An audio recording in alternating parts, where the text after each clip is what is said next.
داسې چلو چې یو کور ته غل ور واورېده چې څنګه غل ور واورېد د شپې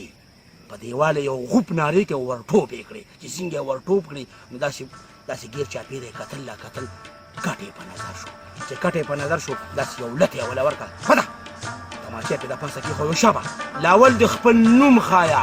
بیا به نورې خبرې کوو هغې ورته وي لاول د زنانه کتو چې څنګه وړې وي زما نوم شګوفته دی وی ښه هغه غل داسې خپه غوندې کې شو یاره وي دا نوم زما د ښځې نوم دی شګوفته نو د هغې په وجه تا پرېږدمه داسې مخکې لاړه نو خاوند خیرن یې داسې وکړي پروت و هغه له یې داسې یو لته ورکړه وی چې هغه خو دا کتل چې ښځه کټ خو یې وړقه هغوی سره خو وسلې وې څه خو یې کولی نه شو چې ده له نږدې ورغې ده ته یې پسه هغه ورته ویل شبه لاول د خپل نوم ښایه د هغې نه پس به درته چې دی نو تا سره به نورې خبرې کوم نو هغه ورته په جاله شو وي زما نوم چې دی نو سید محمد خان دی خو د مینې نه راته خلک شګوفته وایي مطلب یې دا و چې په شګوفته کې ښځه زما پرېښوده کېدي شي ما هم پې پرېږدي غل ورته وی بسه وی ته مې هم معاف کړی خدای هم وی دی خو بسه ټول نومونه زما د ښځې وختل لاړه